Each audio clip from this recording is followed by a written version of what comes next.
আমরা আলোচনা করব এমন বিভিন্ন অ্যাক্টিভিটি নিয়ে যাদের সহজতর করা দরকার, যাতে আপনি নিশ্চিত করে শিক্ষার্থীদের একটি উপযুক্ত কেরিয়ার গাইডেন্স সিস্টেমের পরিষেবা দিতে পারেন। নানান ধরনের ক্ষেত্র নিয়ে কথা বলার দরকার এটি নিশ্চিত করতে, যাতে শিক্ষার্থীরা তাদের মধ্যেকার এলিমেন্টগুলি এবং নিজ ভবিষ্যতের যে পরিকল্পনাগুলি তাদের করতে হবে সেটি বুঝতে পারে। আমরা আলোচনা শুরু করব কেরিয়ার সচেতনতা এবং ওরিয়েন্টেশন ওয়ার্কশপের বিষয়ে। এই গ্রুপ ওয়ার্কশপগুলি কেরিয়ার গাইড হিসেবে আপনার কাছে একটি দারুণ সুযোগ, যেখানে বিরাট সংখ্যক শিক্ষার্থীদের সঙ্গে আপনি তথ্য শেয়ার করতে পারেন। এটি হতে পারে কেরিয়ারের ব্যাপারে, বিভিন্ন কলেজের ব্যাপারে, এন্ট্রান্স এক্সামের ব্যাপারে এবং আরও নানান নির্ভরযোগ্য তথ্যের ব্যাপারে, যেগুলি ইতিমধ্যেই পোর্টালে আছে। এই অ্যাক্টিভিটিগুলির মধ্যে একদম প্রথমেই যেটি করা হবে তা হলো কেরিয়ার অ্যাওয়ারনেস এবং ওরিয়েন্টেশন নিয়ে ওয়ার্কশপ। এবারে কেরিয়ার অ্যাওয়ারনেস ওয়ার্কশপ হলো একটি গ্রুপ সেশন, যেখানে আপনি বেশ অনেক ধরনের তথ্যাদি নিয়ে শিক্ষার্থীদের সঙ্গে আলোচনা করতে পারেন, যেগুলির মধ্যে নানান কলেজ এবং কেরিয়ারের তথ্যও থাকে। এখন যখন আপনি একটি গ্রুপের সঙ্গে তথ্য শেয়ার করছেন, তখন সেটি এমনভাবে করা খুব জরুরি যাতে শ্রোতারা আপনার কথা বুঝতে পারে। তাদের সঙ্গে যত বেশি সম্ভব ততটা উদাহরণ শেয়ার করা, সেই ধরনের কেরিয়ারের জন্য নির্দিষ্ট পথগুলি শেয়ার করা ভীষণ জরুরি।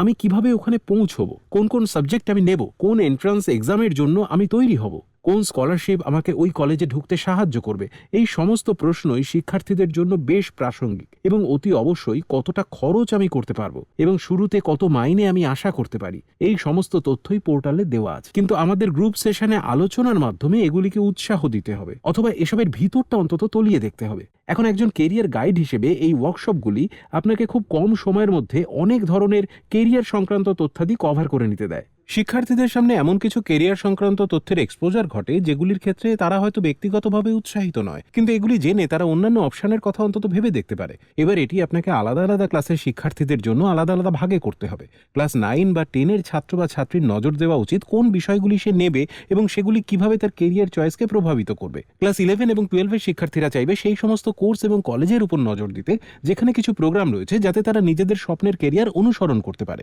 এবার যদিও এই সমস্ত তথ্যই একদম পরিষ্কারভাবে পোর্টালে দেওয়া রয়েছে, একজন কেরিয়ার গাইড হিসেবে আপনার জন্য খুব জরুরি হবে একটি প্রেজেন্টেশন তৈরি করা, যেখানে আপনি এই সমস্ত তথ্যকে সংক্ষিপ্তভাবে প্রেজেন্ট করতে পারেন।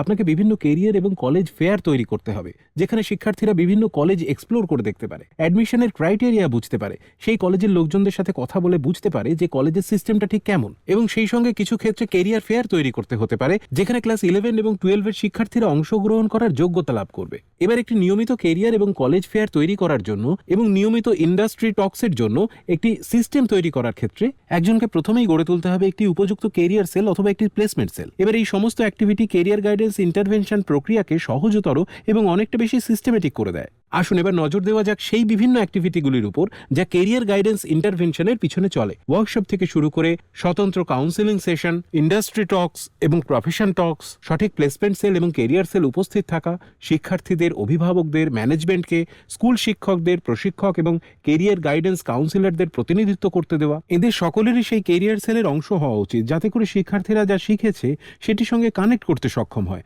তারা যে ইন্ডাস্ট্রি নিয়ে উৎসাহিত সেখানকার লোকজনদের সাথে কথা বলতে সক্ষম হয়। কেরিয়ার গাইডেন্স ওয়ার্কশপের মাধ্যমে বিভিন্ন ধরনের কেরিয়ারের ব্যাপারে বুঝতে পারে এবং নিজের ব্যক্তিগত ক্ষেত্র নিয়েও একক কাউন্সেলিং সেশনে কথা বলতে সক্ষম হয়।